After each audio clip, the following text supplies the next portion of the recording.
One flew over the cuckoo's nest, an asexual view of sexuality. I knew I liked girls when I was 4 years old, a lesbian woman says. I had my first crush on a boy in preschool, a straight woman says. She-Go from Kim Possible was my bisexual awakening, a bisexual woman says. We were born this way, they all say, but something happened to you. No, I can't help but think in these moments.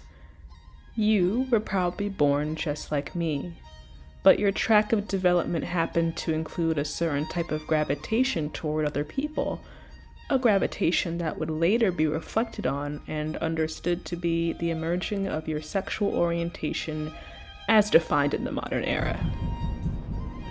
That was my view from the outside anyway. The view of people around me gradually losing their minds to what I'm told is an intrinsic part of being human, running off with the milkmaid and all that. Classic young love. Something celebrated these days when, just a couple of centuries ago, it was cautioned against because of the extent to which it would derail the stability of the larger clan. The path of Romeo and Juliet was not a recommendation, is all I'm saying. One wild weekend of hormonal absurdity, and they both ended up dead. Spoiler alert, but I digress. Sure, something happened to me. Something happened to all of us. Development is complex and beyond anyone's control. How you feel about others is not a choice, but I also do not think who we grow up to fancy is predetermined by our DNA, and, to my knowledge, no one has been able to provide biological evidence that accurately predicts a newborn's eventual sexuality, or any number of feelings that would make up one's emotional profile. Insisting otherwise for the sake of publicity and political causes is one thing, but it's just us here right now, you and me, so I'm trying to be real. With that in mind, let's continue. I've been unsure whether or not I should write this piece, mostly because I don't wish to sound repetitive in what I post here. I've certainly written quite a few things that allude to or tie in sexuality in one way or another, despite my professed lack of credentials for speaking on the topic at all. Another way of saying that would be that I've told stories for which these terms and feelings are relevant to the tale, but I don't feel like I've ever pulled up a chair and talked about it outright. A big part of me did not want to. After all, one complaint I have is that people talk about this stuff far too much. But I guess I'm setting out to be a hypocrite, no matter which way you slice it, because for all people talk about this stuff, I still feel like I perhaps have something of value to say for someone out there who might stumble upon this. Two works from others that have motivated me to do this are a RedFem Podcast episode titled Asexuality, The Logic of Pornography, and the second part specifically of a 4-part blog post from Story Ending Never titled Forced Sexuality. I definitely recommend subscribing to both the RedFem Podcast and the Story Ending Never blog. While I obviously might not always agree with everything the three women behind these works has to say, I find engaging with their work valuable because it is informative and enlightening, and I'll be referencing these two works at various points in this essay. I'm a little concerned that compared to them, I might come off as stupid or, at the very least, not academic. But this was never meant to be academic. Everything I write is mostly just me telling stories and indulgently speaking of my own experiences, often leaving the ground more or less open for what any given reader derives from such stories. I imagine the result of this piece will ultimately be very similar. Part 1. Purpose of Terminology. I've always thought that it's a bit strange that there is a special word for someone who has never had sex. These days, I'm far from alone in that thought. The existence of the word virgin is not too much unlike the designation of Mrs. versus Miss in the English language. These markers put upon women to denote their property status. Now, of course, we have Ms. Good for us, I guess, keeping it ambiguous. But with virgin, you inevitably run into matters of wider purity culture, which goes hand in hand with rape culture, which all serves a male value system under which women, just like animals or a field of crops, are a resource to be relentlessly mined until we are destroyed. But even beyond that, what are other examples of words that specify someone who has never done something? I could list a few words for people who don't take certain actions currently that hold an implication that they also plan to not take certain actions in the future, but they speak nothing of the past. They speak nothing of someone's entire history up until that point. A celibate person is someone who doesn't have sex. A sober person is someone who doesn't drink alcohol. A vegetarian is someone who doesn't eat meat. Is there a word for someone who never went to college? Is there a word for a person who never murdered anyone? Is there a word for someone who never learned how to ride a bike or how to swim? Someone who can't cook, can't hunt, can't grow things, can't get a fire started? How about someone who hasn't yet lost their baby teeth? There might be a medical term for that, but I'm unsure. I'm going to bring up those teeth again later because I've got a bone to pick about that, pun intended. I'm trying to think of things considered important by global society consistently throughout history and coming up with blanks. I guess if you can't read, you're called illiterate, but that's just a modification of literate. What's the opposite of a virgin? Not a virgin? Not college educated? Not a murderer? See, I don't think that counts as a word or a phrase in and of itself. So virgin really is a standout. Something that immediately highlights the level at which sexual intercourse is valued. One's first time marks a turning point that changes one's entire designation. Somewhat similarly, I found it strange that of all the things to have a special word for, we have an increasingly complex list of terms to describe who any given person would like to engage with sexually, virgin or not. But let's rewind a bit. For a long time, even before the first tribe member of the month was crowned after figuring out how to make fire happen, it is my assumption, given my distinct lack of anthropological knowledge, that the way of the world was that the strong would rape the weak and continue on with their day. Everyone else would just have to roll with it. As is observed in many other creatures, that essentially always means that males would rape females or weaker males. If females escaped this fate, they would simply live out the rest of their short lives and die off. They'd be removed from the gene pool through not reproducing, lost to the stars. But for those who couldn't get away, the cycle of violence would continue.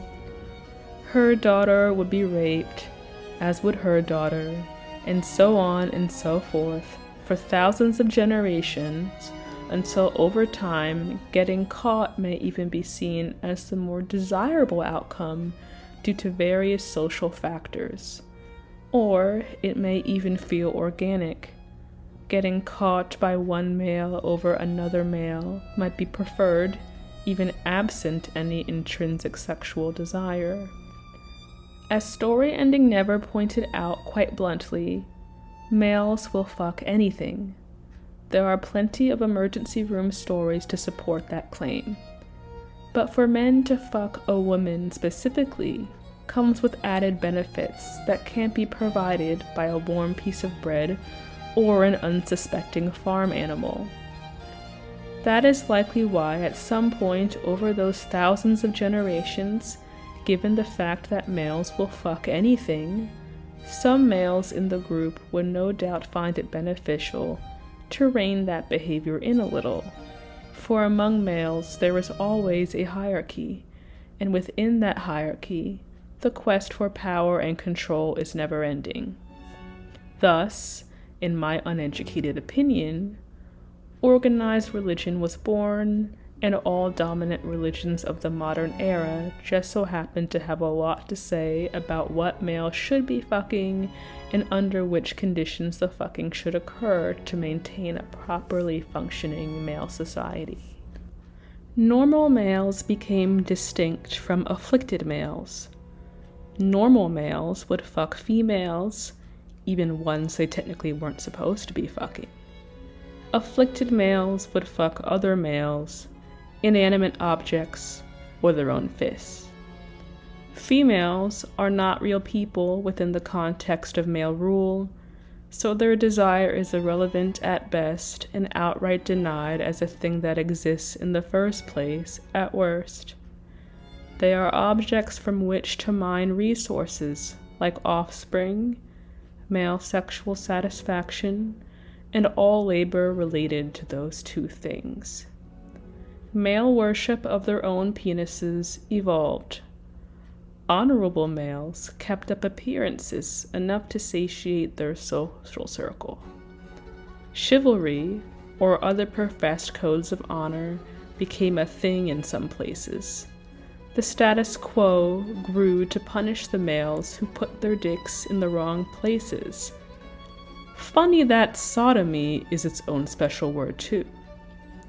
Females, widely considered crazy already, if showing any resistance to any of this, would be deemed particularly crazy for wanting to engage sexually with other females, though even today this is often not considered to be real sex because no dicks are involved. Nonetheless, progress was made after another 100 generations or so, and within the past 100 years in particular. A decent amount of people began to admit that, yes, they masturbate. Heterosexuality was coined to describe the default, though after thousands of generations of rape, male rule, and the ideologies that keep the machine going, I hesitate to agree with that for many of the reasons more articulately laid out by Story Ending Never. Homosexuality was coined to acknowledge the affliction, later upgraded to a simple difference in preference in some parts of the world. Then came bisexuality and the rest of the alphabet, including asexuality. So, considering the ordeal of everything I just outlined, I am making it known that while I certainly understand why these terms exist, and while I certainly understand the communication benefits of using such terms, and while I don't deny that consistent patterns of sexual interest exist in most people, I personally maintain that no matter how progressive we make sexuality terminology, it remains a product of male culture. As such, I find it exhausting that this all remains so central to our conceptualization of humanity and our most valued relationships. I also wonder what language would look like in an alternate timeline where things did not play out as they did in our own reality. Star Wars, as a flimsy example that is far from a feminist utopia but claims that sexism is not a thing there, despite clear examples pointing out otherwise, does not canonically have any in-universe sexuality terms, though the people in Star Wars have certainly noticed that they experience certain patterns of sexual interest and often say so quite plainly to the audience, who then go wild assigning the corresponding terminology and flags of their own world to them. But it is what it is.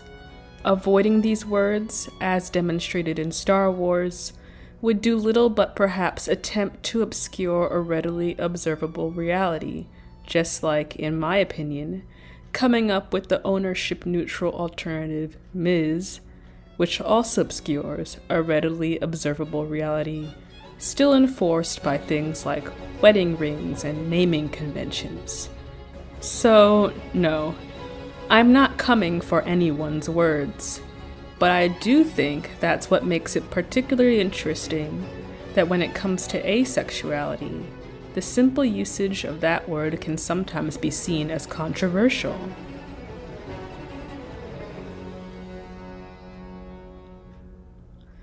Part 2. Defining sexuality and its absence. At first, I was surprised that out of all places to begin a larger discussion about asexuality, the hosts of the RedFem Podcast, Jen and Hannah, decided to start with Stonewall's definition of the word. Given how essentially every other organization in the Western world advocating for any and all things queer can't even define what a lesbian, or a woman is anymore for that matter, it's funny that Stonewall, unpopularly known as the champion of transing children, would be seen as an authority on defining asexuality. Despite saying that, Stonewall's definition is unfortunately consistent with the popular understanding of the word in its context as a sexual orientation. Compared to homosexual or even lesbian, asexual hasn't been used to describe humans for nearly as long. Some feminists used the word 50 years ago here and there, but they used it primarily as a secular alternative to the term celibate, rather than to describe someone who seemingly lacked sexual inclinations outright, which didn't happen until the 2000s and did not gain any traction until the 2010s.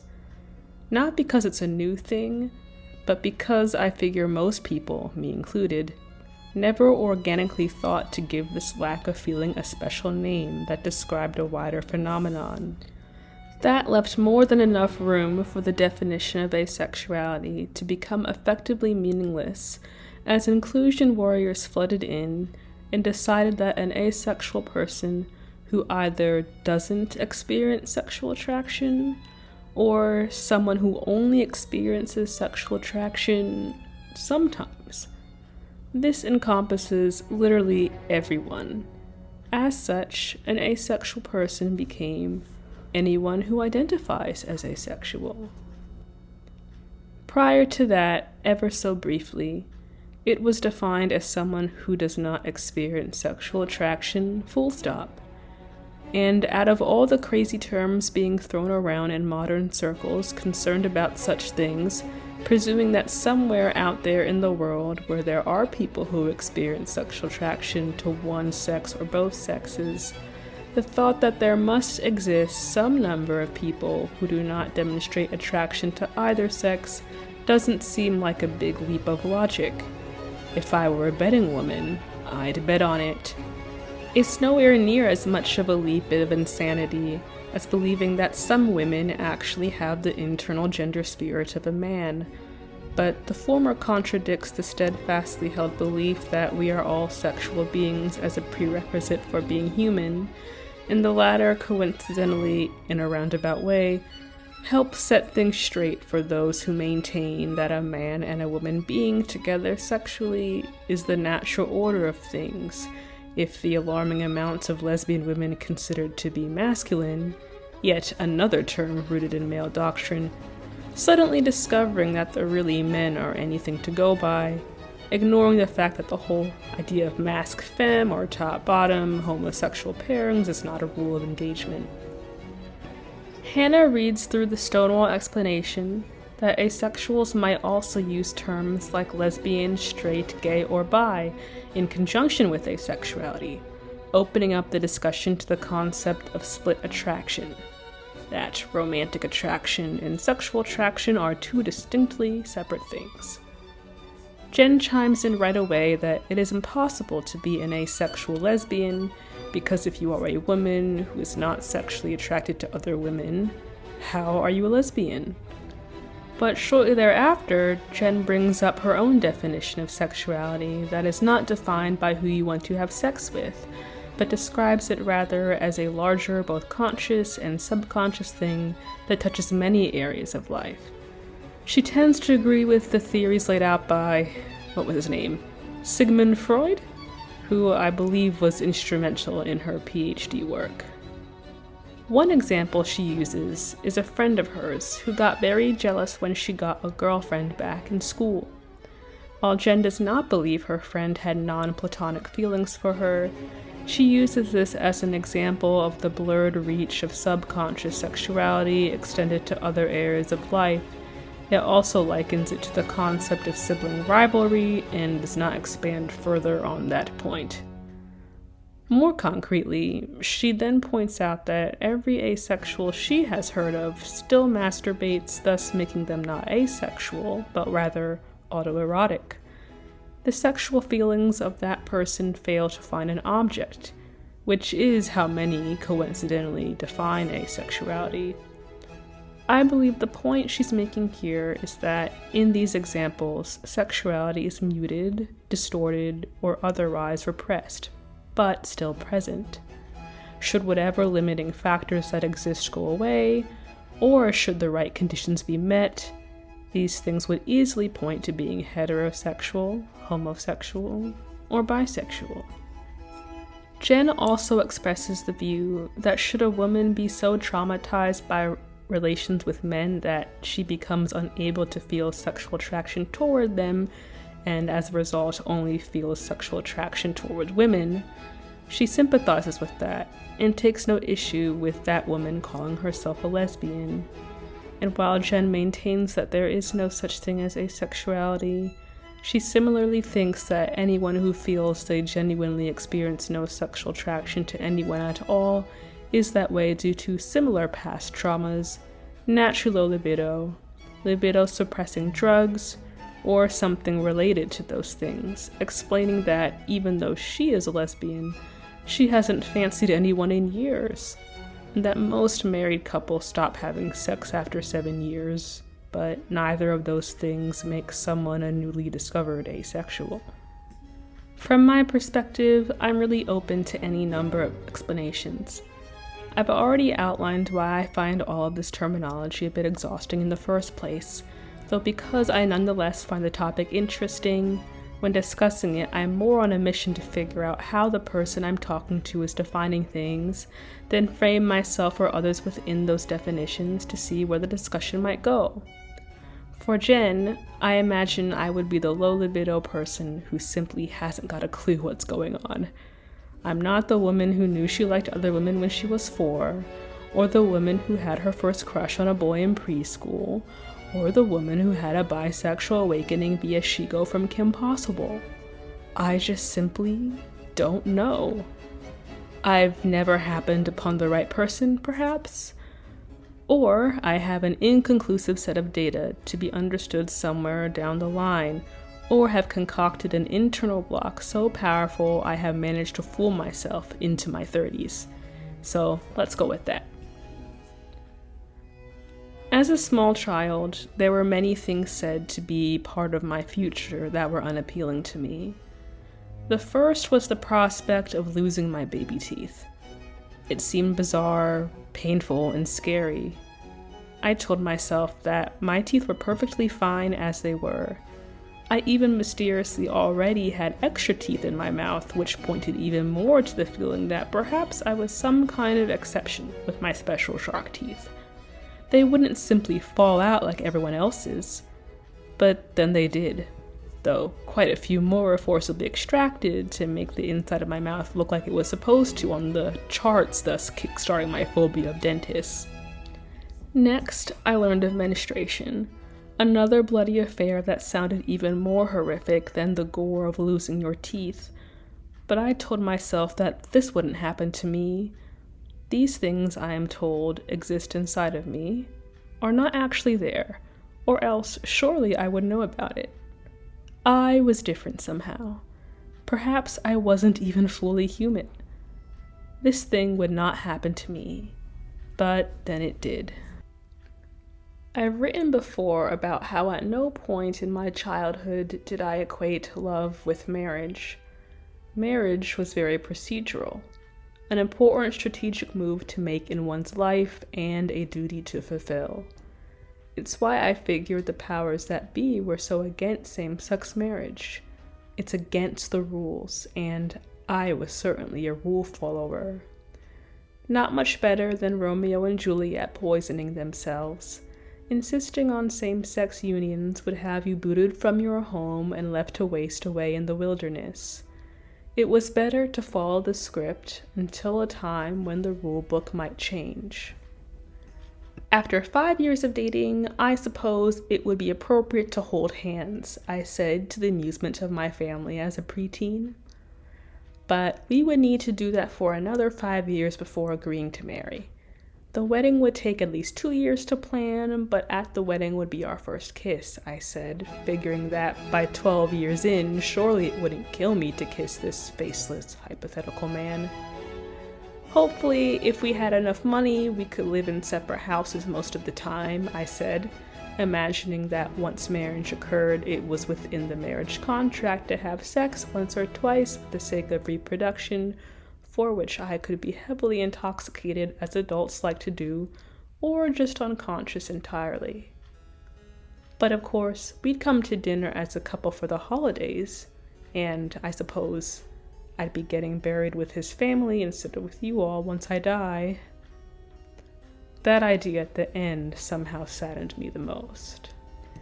Yeah, you're gonna have to give that guy a lot of money to put up with her, my older sister tells our parents. I didn't see the problem. I was agreeing with the terms of polite society. I was also confident that with marriage being an adult matter, it would be a long time before any of this would become a reality or even relevant. I was focused on friendship, something incredibly age-appropriate. And if the best-case scenario for marriage was marrying your best friend, something I took literally because I thought sexuality was something only experienced by men, perhaps before all these things came to pass, the rules would change, and my life teammate would be a girl, for all of my friends were girls, and boys were very much an unknown factor at my all-girls school. Or perhaps I'd just be so vile to any future suitors that I would be a failure just in that aspect of life, leaving me free to spend time with whoever I wanted, perhaps traversing the world or even becoming an astronaut rather than staying trapped in a house being raped for the good of society. Years went by. The reality of my situation was far less archaic than I had initially anticipated. Those around me formed infatuations with others, but I did not. In college, I learned through conversations with other women that there is such a thing as sexual pleasure for female humans, just like for male humans. I learned that women have the ability to masturbate. I learned that sex toys were a thing. I learned that women genuinely wanted to have sex, but I didn't. I still felt nothing. To this day, I can only guess what sexual pleasure or arousal feels like through descriptions and context clues. I waited for another shoe to drop, just like I had various times before, but it didn't. I never touched contraceptives, was never put on any medication aside from cold medicine or a temporary antibiotic. My skin was clear. My period came like clockwork every month. I always received a clean bill of health for college athletics. Life moved on. I forgot about all this stuff I was supposed to be doing.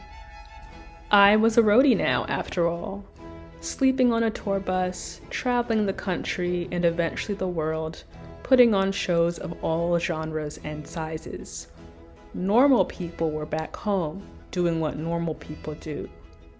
But as years went by, my friends and colleagues on the road began to date. They'd tour less. They'd get married and stop touring altogether. I went from being the youngest person on a touring crew to the oldest.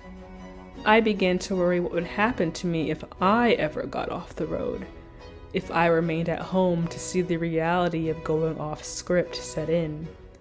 Would I be lonely? If I told a friend I wanted to be her teammate in life, or if I simply wanted to spend more time together generally, would she reject me? Would anyone even consider me a legitimate partner if sex was not in the cards? If they did, would that, funnily enough, be the key to a severely delayed sexual awakening? Am I some kind of frog prince? That's an amusing theory. Without any history of sex, does a partnership have any legitimacy whatsoever? According to male doctrine, certainly not. Am I still in a limbo of not truly understanding myself? Was my willpower so strong that I managed to override these feelings that are thought to be a prerequisite for being human, just like Harry Potter begging the Sorting Hat to not put him into Slytherin? Who's to say? More than that, does this matter? Would I be having this conversation with you if we didn't have all these special words to converse with? Part 3. Considering other narratives. There's a book that came out recently called The Other Significant Others, Reimagining Life with Friendship at the Center by Raina Cohen, I believe is how you pronounce her name. A self-described bisexual woman married to a man. I became aware of the book when she started making the rounds on various podcasts, eventually guesting on one that was reposted to a RedFem adjacent online space I was in. I've ordered the book out of curiosity for further reading, but as of yet have not read it myself. I have listened to probably 5 or 6 hours of her speaking about the book on different podcasts though, so I feel I get the gist of what's going on there. Despite my somewhat unpopular approach to the topic of sexuality at large, an opinion I find not uncommonly held by others, including by Raina Cohen, Jen and Hannah of the RedFem Podcast, Story Ending Never, numerous feminists I've encountered in online spaces, and from those I interact with face to face, is that as a culture, we really have put sex and romance on a pedestal, which has resulted in things like friendship being relegated to something juvenile and, past a certain point, negligible or even tedious. What Jen and Hannah primarily describe about asexuality is that this enduring non-definition of the word, including the entire asexual spectrum like demisexual or gray sexual, follows the logic of pornography, in that no matter what the situation is, the woman in particular is always down to have sex.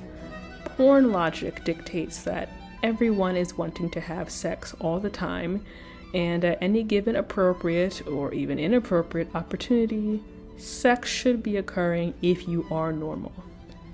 That is how, for young girls in particular, anything less than hypersexuality puts you somewhere on the asexual spectrum, which is complete rubbish and a very sad way to view life.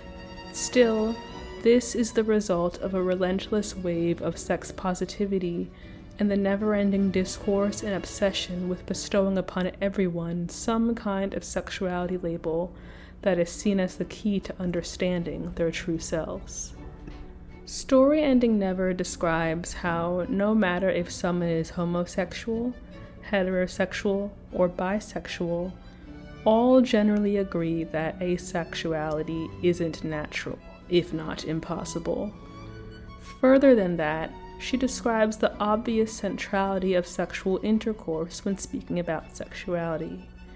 Even I have written before about how on one hand, many are offended if you mention this centrality because to do so is some type of fetishization of the relationship, but the second you remove sexual intercourse from the equation, it is seen as even more offensive by denying their intrinsic nature as human beings. To quote from Story Ending Never directly, "It is my contention that sexuality is completely contrived and agenda and entitlement driven. I think that all defined sexualities are choices and fueled by pressure to be sexual beings and by falsely equating or linking love and sexual activity or sex drive. Even homosexuals are affected by heterosexual male thinking and believe that love is dependent upon fucking. If there is no sex, or if the sex dissipates in a relationship, then the relationship is in trouble. No sex equals no love equals no relationship. Relationships only exist if there is a defined sexuality, and it is because of this that I believe that homosexuality is also enforced, i.e., if you are not straight, then you must be gay. If you don't choose a sexuality, then you will never find love or be loved. Queer nonsense doesn't solve this problem, by the way." And she is right. In the ever-accepting online purgatory of asexual discourse, most people spend all their time hyping themselves up to have sex anyway, to make a relationship happen, admit to liking sex just as much as porn might expect them to, or complain about every instance of being excluded from an acronym or flag display that, in their view, would lend legitimacy to whatever it is they're trying to sell about themselves. It is a sea of absurdity, laying there in plain sight on Stonewall's definition page, or otherwise to be ridiculed as much as it deserves. My main question is, and has long been, what does a meaningful partnership with someone inherently have to do with sex? That is a question Raina no doubt encountered in the interviews for her book, which included self-described asexuals and other assortments of dedicated platonic partnerships. It's a question that maybe not a lot of other people consider because, reportedly, most people enjoy having sex at one point or another. They get something out of that kind of closeness that makes them feel valued, so pursuing a partnership with that person is convenient for not feeling shitty. But I think the obvious answer here is that partnership really doesn't inherently have anything to do with sex. Any two people can decide to be together for any reason. However, after 1,000 generations of rape, and another 1,000 generations of trying to assign meaning to it, and 100 years or so of reciprocal sexual desire being acknowledged and acted upon for all types of people, we've ended up here where, quote, reimagining life with friendship at the center, unquote, is framed as some kind of groundbreaking idea. Intellectually, I understand where others are coming from, but surely, I figure it can't be that hard to intellectually understand where I'm coming from either. Jen and Hannah bring up the idea of sexual value and how this is something of high importance to women in particular in a male society, where appealing sexually to others is the most important thing they have going for them. Jen reflects on how not understanding this at first resulted in her giving her friends relationship advice that they were never going to follow. Advice that centered on dumping the man and going off on their own to actually accomplish something, which I found funny and incredibly relatable. Another idea that was occurring through so many RedFem Podcast episodes is how women place heightened importance on relationships in general, romantic or otherwise. A woman by herself is not a person. She is just a reflection of her relationships. If she has none, then she feels she has no value. They reference a thought put forward by Andrea Dworkin to counter this, one that links happiness to thinking of yourself and your life's work in the context of lifetimes, the result of investing in something larger than yourself, making your life meaningful. This is something I have espoused many times in past writings. an enduring drive and desire to be good at something, to contribute to something that I felt really mattered. Of course, in the context of a male society, my younger self equated that with military service or something similar, which Jen has pointed out seems to be a big draw for many a lesbian trying to fit somewhere in the world around them. I do, however, feel balance is important and care quite a bit about friendship, more than what tends to be socially expected. I've wrestled with the most appropriate way to go about it ever since I was a teenager and came to understand the reality of relationship hierarchies. My solution has simply been to move forward, go to work, keep in touch, and hope for the best. Do not feel dismayed playing a bigger part in some chapters of the lives of friends than others. If somewhere down the line, someone I make a good team with wants to take a chance with me in a more formal sense, we'll cross that bridge when we get there. But I'm really not counting on it anytime soon, if ever. Story Ending Never speaks about her sexual pursuits as a young lesbian, and how sex was the main thing on her mind, confused when an older lesbian she was with had different priorities. But, as she aged, things have inevitably cooled down, and the type of partnership she would be the most open to is one that is distinctly asexual in nature, something I believe is fairly common across the board once you reach a certain age. Perhaps, at that point in life, I'll be sitting with peers over tea, or cool glasses of lemonade. They'll entertainingly bond over their similar trajectories, appreciating the journey and valuing the role it played in their lives, but celebrating their return to sanity, whether they be partnered, divorced, dating, or single. After all, they were born this way.